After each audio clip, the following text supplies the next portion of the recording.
Pourquoi y a-t-il une photo de ma mère dans votre manoir demanda la petite fille de noir, et le multimillionnaire en resta pétrifié. La question trancha l'air comme une lame affûtée. William Carter, 45 ans, l'un des hommes les plus riches du pays, sentit ses jambes trembler devant cette fillette de 10 ans qui tenait un plateau de confiseries maison. Il y avait dans ses yeux quelque chose qui le troubla profondément. Ce n'était pas de l'innocence, mais une détermination froide, trop étrange pour quelqu'un d'aussi jeune. Ava Thompson n'aurait pas dû être là. Définitivement pas debout dans le vestibule d'un manoir qui valait plus que tout son quartier en une décennie. Mais lorsque la porte s'ouvrit et que cet homme en costume impeccable accepta d'acheter ses sucreries, elle suivit l'instinct qui grandissait en elle depuis des semaines. Sa mère, Grace, était en train de mourir, cancer avancé, sans argent pour le traitement, vivant dans une cabane à peine capable de résister à la pluie. Eva vendait des douceurs dans la rue depuis l'âge de 8 ans, mais depuis quelque temps, il y avait dans sa démarche autre chose, quelque chose de calculé, comme si elle cherchait des indices plutôt que des clients. Et maintenant, face à cette photo encadrée d'or, toutes les pièces du puzzle semblaient s'emboîter. La photo montrait une jeune femme noire, radieuse, en robe blanche, souriante, aux côtés du même homme qui la regardait à présent avec terreur. La même femme qu'elle connaissait sous le nom de Grace Thompson, mais qui, sur cette image, semblait appartenir à un tout autre monde, celui de la richesse et des privilèges. « Où avez-vous trouvé cette photo ?» balbutia William, les mains tremblantes. Eva inclina légèrement la tête, étudiant chaque réaction de l'homme avec une précision inquiétante. « C'est ma mère, Grace Thompson. Vous la connaissez, n'est-ce pas ?» Sa voix était calme, maîtrisée, comme si elle connaissait déjà la réponse, mais voulait voir jusqu'où irait le mensonge. Le silence qui suivit fut assourdissant. William regarda la fillette, puis la photo, puis de nouveau Eva. La forme des yeux, la ligne de la mâchoire, même cette expression décidée, il était impossible de nier la ressemblance. « Ta mère » murmura-t-il. « Elle m'avait dit qu'elle était morte depuis plus de 10 ans. Il y a eu un accident, un enterrement. »« C'est curieux » répondit Ava d'un ton sarcastique qui n'avait rien d'enfantin, parce qu'elle est très vivante. Enfin, techniquement vivante. Le cancer s'occupe de régler cela. Elle fit une pause, laissant le poids de ses mots s'enfoncer dans l'air. « Mais je suis sûr qu'un homme aussi riche que vous le savait déjà, non ?» William sentit le sol se dérober sous ses pieds. Toutes ces années, il avait pleuré la perte de Grace. Il avait fait bâtir un mausolée en sa mémoire, il avait refusé toute relation sérieuse, parce que rien ne se comparait à l'amour qu'il croyait perdu. Mais Eva ne paraissait ni surprise ni émue. Elle semblait préparée, comme si elle savait exactement ce qu'elle venait chercher ici, comme si cette conversation faisait partie d'un plan bien plus vaste. « Quel âge as-tu » demanda William d'une voix à peine audible. « 10 ans, j'aurai 11 ans le mois prochain. » Eva sourit, mais ce n'était pas un sourire d'enfant. C'était celui de quelqu'un qui venait de confirmer une hypothèse essentielle. C'est étrange, comme les dates coïncident, tu ne trouves pas ? William sentit le monde tourner autour de lui. Si Grace était vivante, si cet enfant était sa fille, cela signifiait que quelqu'un lui avait menti. Quelqu'un avait tout orchestré. Et d'après les signes qu'Eva montrait déjà, elle le savait. La question qui martelait son esprit était simple et terrifiante. Que savait encore cet enfant qui l'ignorait ? Et pourquoi était-elle venue ici seule, avec cette étrange assurance, comme si elle savait déjà comment se terminerait cette conversation ? Si cette histoire de vengeance et de justice t'a touché au cœur, n'oublie pas de t'abonner à la chaîne, dit la voix du narrateur, car ce qu'Ava allait découvrir ensuite sur l'homme qui avait détruit sa famille prouverait que, parfois, la vérité est bien plus bouleversante que n'importe quel mensonge. William ne pouvait cesser de trembler. Ses mains étaient moites tandis qu'il observait Eva marcher dans le manoir avec une assurance inquiétante, touchant les objets de luxe comme si elle savait déjà où se trouvait chaque chose. Ce n'était pas le comportement d'une enfant impressionnée par la richesse, mais celui de quelqu'un qui répertoriait des preuves. « Tu veux voir plus de photos ?» demanda-t-il d'une voix tremblante. Eva s'arrêta devant une étagère pleine de trophées et de prix d'entreprise. « En réalité, je veux voir les papiers. »« Quels papiers ? Ceux de l'accident. » Elle se retourna, ses yeux accrochèrent ceux de William avec une intensité glaciale. « Tu as dit que ma mère était morte dans un accident. Il doit y avoir des documents, des rapports de police, un certificat de décès. Ces choses ne disparaissent pas, n'est-ce pas ?» La question lui fit l'effet d'une lame en plein cœur. William se rendit compte, pour la première fois depuis plus d'une décennie, qu'il n'avait jamais vu le moindre document officiel concernant la mort de Grace. C'était sa mère, Victoria Carter, qui s'était occupée de tout. « Ta mère était trop bouleversée pour s'occuper des détails, lui avait-elle dit. « Laisse-moi m'en charger. » Ma mère s'est occupée de tous les préparatifs des funérailles, répondit William, se sentant étrangement sur la défensive face à une fillette. Comme c'est pratique, dit Eva, avec un sourire dépourvu de joie. Ta mère est toujours en vie. Elle n'est pas morte il y a 3 ans? Ah non? Répondit Ava, hochant lentement la tête. Alors, on ne peut plus lui poser de questions sur les détails, n'est-ce pas? Quel dommage. Le sarcasme dans sa voix était impossible à ignorer. William se sentit comme interrogé par un détective chevronné et non par une enfant de 10 ans qui aurait dû être à l'école. Écoute, Eva, je sais que tout cela doit être déroutant pour toi. Déroutant? L'interrompit Eva. Monsieur Carter, cela fait 2 ans que je vends des sucreries dans la rue pour acheter les médicaments de ma mère qui meurt d'un cancer. Déroutant, ce serait de ne pas savoir exactement pourquoi je suis ici. William sentit l'air quitter ses poumons. Tu as planifié tout cela? Venir ici, toi? Ce n'était pas difficile de trouver ton adresse. Tu es plutôt célèbre, tu sais? Eva sortit de sa poche un téléphone cassé, l'écran fissuré. Internet public de la bibliothèque. 3 mois de recherche. Carter Enterprises, fondée en 1995. Valeur estimée, 2,8 milliards de dollars. Fils de Victoria Carter, héritier de l'une des familles les plus riches de l'État. La manière naturelle dont elle récitait ces informations fit que William se sentit nu, exposé. « Pourquoi as-tu enquêté sur moi? Parce que ma mère parle en dormant. » Eva rangea le téléphone. Quand la douleur devient trop forte, elle prend des médicaments qui la font délirer. Et quand elle délire, elle appelle ton nom. Elle le regarda fixement. « William, pardonne-moi. Pendant des semaines, j'ai entendu ça. Alors, j'ai commencé à poser des questions. » William avala sa salive difficilement. Qu'a-t-elle dit d'autre? Qu'on l'avait menacée, qu'elle avait dit que quelque chose de terrible m'arriverait si elle ne disparaissait pas. Ava observa sa réaction avec une précision glaciale. « William, elle s'est enfuie, enceinte et pauvre, parce que quelqu'un de très puissant voulait que tu croies qu'elle était morte. » Le monde de William s'effondra pour la 2e fois de la journée. Quelqu'un lui avait menti. Quelqu'un l'avait séparé de Grace et de sa fille. Quelqu'un avait condamné Grace à une vie de misère tandis qu'il pleurait une mort qui n'avait jamais eu lieu. « Qui ?» murmura-t-il. « J'espérais que tu me le dirais, » répondit Ava, s'approchant. « Parce que je suis sûr que tu le sais déjà. Au fond de toi, tu as toujours su que quelque chose clochait, n'est-ce pas? Sinon, tu ne réagirais pas comme ça. » William ferma les yeux. Les souvenirs refoulés refirent en surface. Victoria, contrôlant chaque détail des funérailles, son agitation quand William avait demandé à voir le corps, la rapidité avec laquelle elle avait vendu la maison où vivait Grace, son insistance à ce qu'il n'aille pas chercher la famille de la jeune femme. « Ma mère » murmura-t-il, et la compréhension le frappa comme un coup de massue. « C'était ma mère. »« Bingo » dit Ava en applaudissant lentement.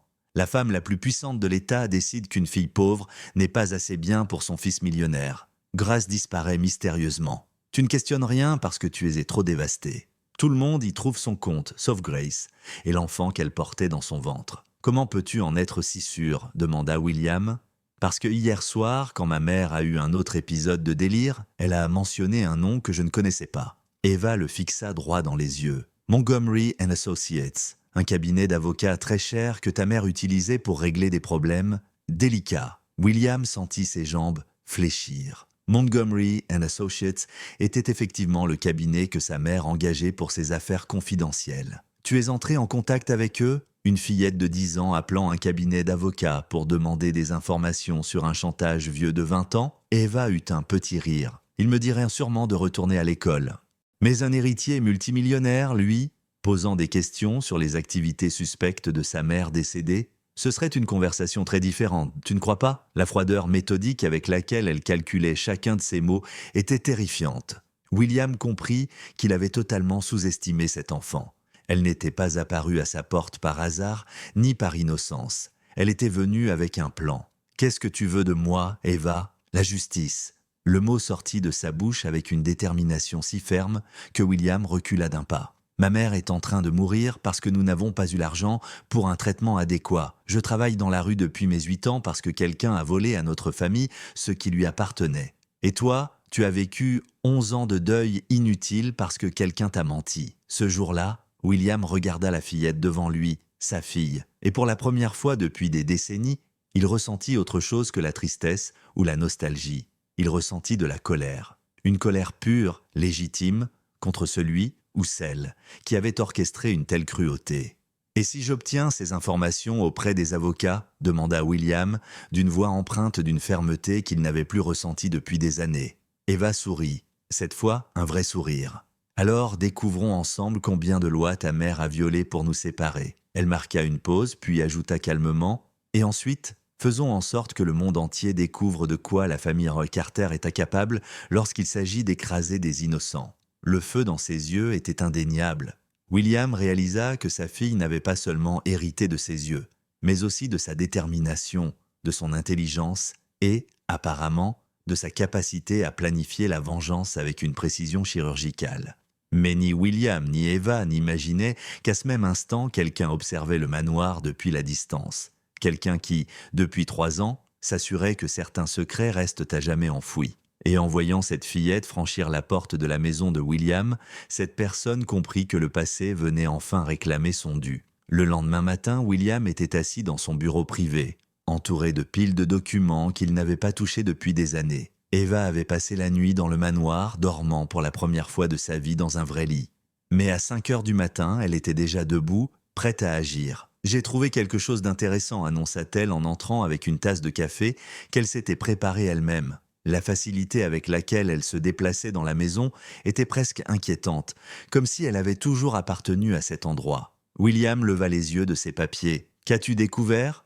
Ta mère n'est pas morte de cause naturelle. » Eva posa la tasse sur le bureau et sortit son téléphone fissuré de sa poche. « J'ai passé la nuit à chercher. Victoria Carter est morte dans un accident de voiture il y a 3 ans, seule, la nuit, sur une route qu'elle n'empruntait jamais. » Le sang de William se glaça. « Comment sais-tu ça ? Les rapports d'accident sont publics, » répondit Eva. « Et il y a plus. » Elle fit défiler l'écran. Elle revenait d'un rendez-vous avec quelqu'un du cabinet Montgomery et Associates, la même nuit où elle est morte. Elle lui montra la photo floue de l'article sur l'écran brisé. « Une coïncidence intéressante, tu ne trouves pas ?» William sentit le sol se dérober une nouvelle fois sous ses pieds. « Tu veux dire que… » « Je veux dire que peut-être ta mère n'était pas la seule impliquée dans toute cette histoire, » coupa Eva d'un ton calme. « Et que quelqu'un a peut-être décidé qu'elle en savait trop. » À cet instant, le téléphone de William sonna. L'écran affichait un nom qu'il connaissait bien. Dr Richard Montgomery, l'associé principal du cabinet d'avocats auquel sa mère avait toujours fait appel.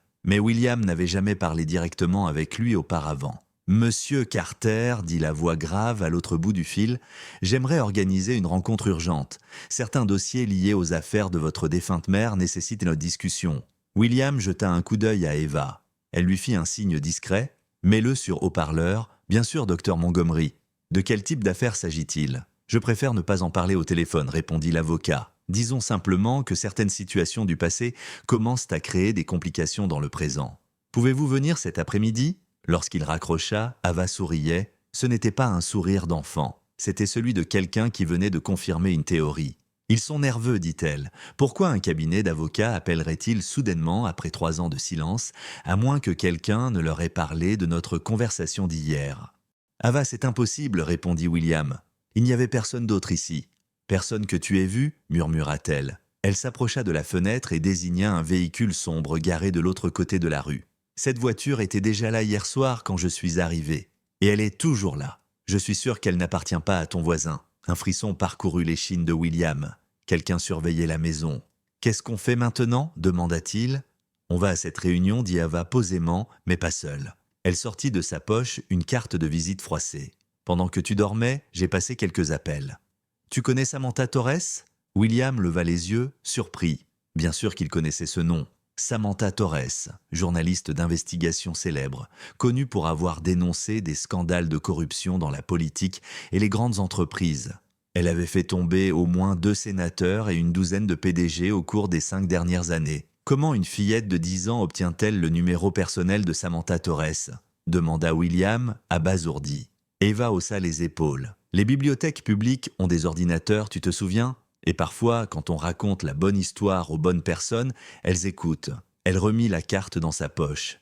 Elle veut te rencontrer ce matin. Il paraît qu'elle enquêtait déjà sur certains contrats douteux de la famille Carter. William resta silencieux un long moment, essayant d'assimiler la redoutable efficacité de sa fille. En moins de 24 heures, elle avait transformé leur douleur personnelle en une opération d'investigation parfaitement coordonnée. « Tu es sûr que c'est sans danger ?» demanda William, la voix tendue. « Si ces gens ont vraiment tué ma mère, ils ne s'arrêteront pas là ?» Eva l'interrompit sèchement. « Ma mère est en train de mourir, tu te souviens ?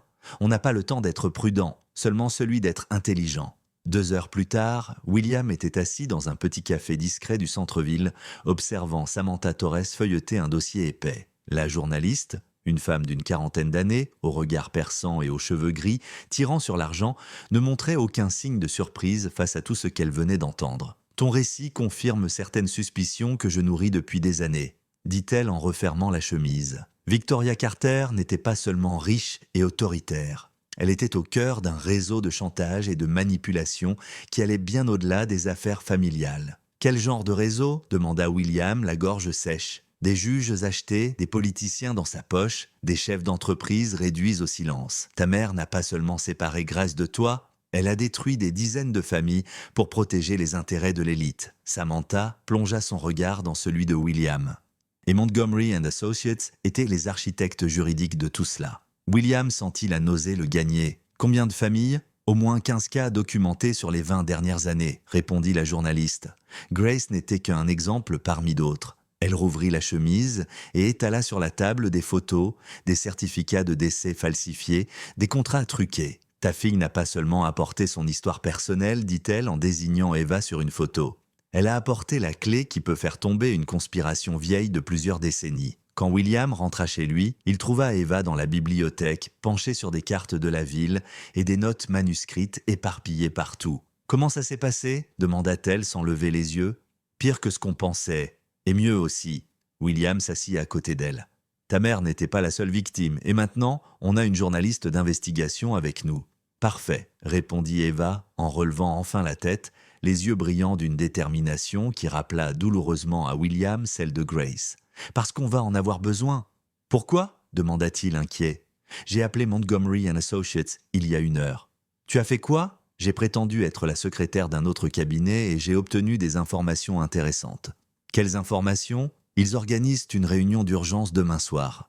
Tous les associés, plus quelques clients spéciaux. Apparemment, notre petite enquête les rend nerveux. » Un léger sourire se dessina sur son visage. « Et les gens nerveux font toujours des erreurs. » William regarda les cartes éparpillées sur la table. Les itinéraires, les horaires annotés. Sa fille de 10 ans avait transformé la bibliothèque du manoir en un véritable centre d'opération. « Qu'est-ce que tu prépares, Ava ?»« La justice, papa. Réelle et définitive. » Ce fut la première fois qu'elle l'appela papa. William sentit quelque chose se briser et se reconstruire dans sa poitrine. Parce que s'ils pensent qu'une gamine des quartiers pauvres et un milliardaire traumatisé sont une cible facile, dit-elle froidement, ils vont bientôt comprendre à quel point ils se trompent. Cette nuit-là, tandis que William essayait de trouver le sommeil, une seule question lui martelait l'esprit. Comment une fillette de 10 ans avait-elle réussi à orchestrer une enquête que ni lui, ni une journaliste chevronnée n'avaient su mener? Et que préparait-elle encore sans lui en parler? Dehors, la voiture sombre était toujours garée au même endroit. Mais maintenant, il y en avait 2 autres. Et cette fois, les surveillants étaient eux-mêmes surveillés. Grâce à des caméras discrètement installées par quelqu'un qui avait compris que parfois, la meilleure défense est de savoir exactement qui essaie de t'attaquer. La réunion d'urgence chez Montgomery & Associates était prévue pour 20 heures, mais à 19h45, lorsque les associés pénétrèrent dans la salle de conférence, ils tombèrent sur une scène qu'ils n'auraient jamais imaginée. Eva Thompson, assise à la tête de la table, un ordinateur portable ouvert devant elle et une pile de documents soigneusement classés. « Bonsoir, messieurs, dit-elle d'une voix calme et assurée. J'espère que cela ne vous dérange pas que j'ai changé le lieu de la réunion. Je trouvais plus approprié que ce soit ici. » Le docteur Richard Montgomery s'arrêta net sur le pas de la porte, le visage livide. « Comment êtes-vous entré ici? Où sont les gardes de sécurité ? » « Vos gardes sont un peu occupés, » répondit Ava avec un calme glacial, à expliquer à la police pourquoi ils tentèrent de sortir du bâtiment avec des documents confidentiels. Elle fit pivoter l'écran de son ordinateur, montrant une vidéo en direct de l'entrée du cabinet. C'est curieux comme les gens nerveux prennent toujours les pires décisions sous pression.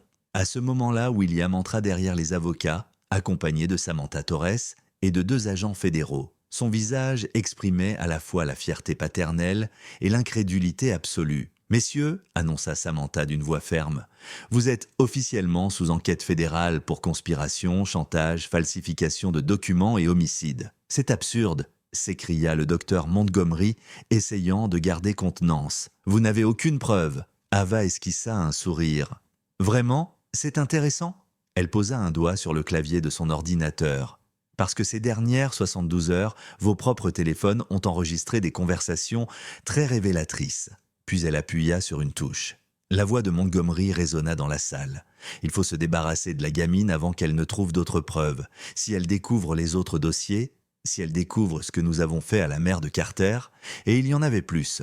Eva passa à un autre fichier audio. « Conversation d'hier soir » annonça-t-elle, une voix différente, reconnaissable, le docteur Harrison. Victoria Carter devenait instable. Elle menaçait de tout révéler si nous ne cessions pas de la faire chanter. Nous n'avons pas eu d'autre choix que de régler le problème de façon permanente. Le silence tomba comme un couperet. Le docteur Harrison desserra sa cravate, la sueur coulant sur son front. « Ces enregistrements sont illégaux. Vous ne pouvez pas les utiliser. »« En réalité, si, » répondit Eva en sortant un dossier. Article 18 du Code fédéral, section 2511. Les enregistrements effectués sur une propriété privée, lorsqu'il existe un soupçon fondé d'activité criminelle, sont recevables devant un tribunal, surtout lorsqu'ils sont autorisés par un mandat judiciaire. Elle montra un document officiel, obtenu 3 jours plus tôt, basé sur les preuves préliminaires qu'elle avait remises au FBI. William regarda sa fille avec un mélange d'incrédulité et d'admiration. « Comment as-tu obtenu un mandat judiciaire à 10 ans ?»« Techniquement, c'est Samantha qui l'a obtenu. Moi, je n'ai fait que fournir les preuves, » répondit Ava. Elle ouvrit un autre dossier, y compris ces virements bancaires qui prouvent les paiements réguliers de Montgomery & Associates au juge Crawford, le même juge qui a rejeté toutes les requêtes de Grace lorsqu'elle a tenté d'entrer en contact avec toi. Le docteur Montgomery essaya de se lever, mais un agent fédéral le força à se rasseoir. « Vous ne comprenez pas » cria-t-il. « La famille Carter, Victoria payait très bien pour garder certaines personnes loin de son fils. Ce n'était qu'un business. »« Un business ?» La voix de William tremblait de rage contenue. « Vous avez séparé une famille, condamné une femme et un enfant à la pauvreté, et tué ma mère quand elle a voulu tout avouer, et vous appelez ça un business ?» Ava, implacable, reprit la parole. « En parlant de business, j'ai découvert que vous n'étiez pas les seuls. 15 familles détruites au cours des 20 dernières années. Toujours le même schéma. Une personne riche veut se débarrasser d'un problème social. Vous falsifiez des décès, corrompez des fonctionnaires, menacez les victimes. » Elle fit pivoter l'ordinateur portable montrant une feuille de calcul détaillée. Bénéfice total estimé, 847 millions de dollars en 2 décennies, répartis entre ce cabinet, des juges corrompus et des politiciens achetés. Le docteur Harrison tenta une dernière défense. Même si c'est vrai, la fillesse mineure, son témoignage n'a aucune valeur. Qui a dit que le témoignage était le sien ? Interrompit Samantha, un sourire froid aux lèvres. Eva est peut-être mineure, mais elle est aussi la fille de William Carter. Et William Carter, en tant que victime directe de cette conspiration, a tout le droit légal d'intenter une action pour préjudice moral, enlèvement parental et destruction familiale. Eva ajouta calmement. De plus, j'ai déjà contacté les 14 autres familles victimes. Elles ont toutes accepté de se joindre à une action collective. Les dommages estimés s'élèvent à 2,3 milliards de dollars. Les visages des avocats devinrent livides. Toute arrogance avait disparu, remplacée par la panique pure. « Et ce n'est pas tout !» dit William d'une voix de plus en plus assurée. « Carter Enterprises a annulé tous les contrats avec toute entreprise, utilisant les services de Montgomery & Associates. J'ai informé d'autres PDG de la région, et dans le monde des affaires, les nouvelles voyagent vite. » Eva referma le portable d'un clic net. « Ah, et une dernière surprise, cette réunion est diffusée en direct sur les réseaux sociaux de Carter Enterprises. 2 millions de vues pour l'instant. » Le docteur Montgomery regarda autour de lui comme un animal acculé. « Vous avez détruit nos vies. » »« Non, répondit Eva d'une voix calme. « Vous avez détruit vos propres vies le jour où vous avez décidé que le pouvoir et l'argent valaient plus que les familles et les vies humaines. Nous n'avons fait que documenter le processus. » Pendant que les agents fédéraux emmenaient les avocats menottés hors de la salle, William s'approcha d'Eva. Comment une fillette de 10 ans a-t-elle pu orchestrer tout ça ? Eva sourit, pour la première fois sans ironie. « Tu oublies quelque chose, papa ? J'ai passé 10 ans à observer comment les puissants détruisent des vies à coups de mensonges et de manipulations. J'ai simplement utilisé leurs propres armes, mais cette fois au service de la justice. » Mais alors qu'ils célébraient leur victoire, aucun d'eux ne remarqua l'homme en costume sombre posté dans l'immeuble d'en face, parlant doucement au téléphone. Le plan a échoué. L'opération Montgomery est compromise. Activez le protocole d'urgence. Nous avons d'autres familles à protéger. Le véritable étendue de la conspiration commençait à peine à se révéler. Et certaines personnes très puissantes n'avaient pas l'intention de laisser une fillette de 10 ans détruire des décennies d'affaires, sans se battre. 6 mois plus tard, le salon du manoir Carter avait complètement changé. Grace, désormais en rémission totale de son cancer, grâce au meilleur traitement médical disponible, lisait tranquillement dans son fauteuil préféré. Ses joues avaient retrouvé des couleurs et ses yeux brillaient de la sérénité de quelqu'un qui, enfin, se sent en sécurité. Eva, maintenant âgée de 11 ans, organisait des piles de lettres sur la table basse, des messages de soutien venus de tout le pays, des offres de parrainage pour ses études et des invitations à donner des conférences sur la justice sociale. Son histoire avait inspiré toute une génération d'enfants à ne plus accepter l'injustice en silence. Une autre université veut offrir une bourse complète, commenta Grace en ouvrant une enveloppe dorée. Harvard cette fois. William entra alors dans la pièce avec un sourire sincère, tenant une tablette à la main. Les actions de Carter Enterprises battent des records historiques, dit-il. Notre réputation d'intégrité attire désormais des investisseurs du monde entier. La diffusion en direct de l'affaire Montgomery & Associates était devenue virale, plus de 50 millions de vues. Le public n'avait pas seulement soutenu leur quête de justice, il avait transformé William et Ava en symboles de la lutte contre la corruption à travers l'intelligence et la vérité. Le docteur Montgomery et ses associés avaient été condamnés à 25 ans de prison. Leurs biens furent saisis pour indemniser les familles victimes. Le cabinet ferma définitivement et plusieurs juges et politiciens corrompus faisaient à présent l'objet de poursuites. « Et l'homme qui nous surveillait » demanda Eva. « Arrêté hier » répondit William. C'était le dernier pion d'un réseau bien plus vaste que le FBI est en train de démanteler. Notre petite opération a ouvert une véritable boîte de Pandore qui va nettoyer des décennies de corruption. Ava sourit. Mais cette fois, ce n'était plus son sourire calculé d'avant. C'était le sourire sincère d'une enfant qui pouvait enfin être une enfant, sachant que sa famille était en sécurité et unie. « Tu sais ce qui m'impressionne le plus ?» demanda Grace, les yeux brillants d'émotion. « Tu aurais pu te contenter de simplement nous réunir, mais tu as décidé que d'autres familles méritaient aussi la justice. » Eva hocha la tête avec gravité. « L'injustice, c'est comme un cancer, » répondit-elle avec une sagesse désarmante. « Si tu ne la traites pas entièrement, elle revient plus forte. » William s'assit à côté des deux femmes les plus importantes de sa vie. « Et maintenant, quel est le prochain plan de notre stratège préféré ?» Ava éclata de rire. « Et si on essayait d'être une famille normale pour une fois, apprendre à jouer aux jeux vidéo au lieu de planifier des enquêtes fédérales ?» Les trois éclatèrent de rire, un son chaleureux qui résonna dans le manoir, autrefois froid et silencieux. Dehors, le soleil brillait fort, illuminant le jardin où Grace et William s'étaient retrouvés, promettant des jours meilleurs à une famille qui avait appris que la vérité, aussi douloureuse soit-elle, vaut toujours la peine d'être révélée. L'histoire d'Ava Thompson prouva qu'il n'existe ni âge ni origine pour défendre la justice. Quand l'intelligence, le courage et un sens inébranlable du bien s'unissent, ils peuvent faire tomber des empires bâtis sur le mensonge. La meilleure vengeance n'est pas de détruire ses ennemis, mais de construire quelque chose de si beau et de si vrai qu'il devient impossible de retourner aux ombres du passé. Si cette histoire d'une fillette qui transforma la douleur en force t'a inspiré, abonne-toi à ce canal pour découvrir d'autres récits réels montrant que la justice, lorsqu'elle s'exerce avec intelligence, trouve toujours un moyen de triompher.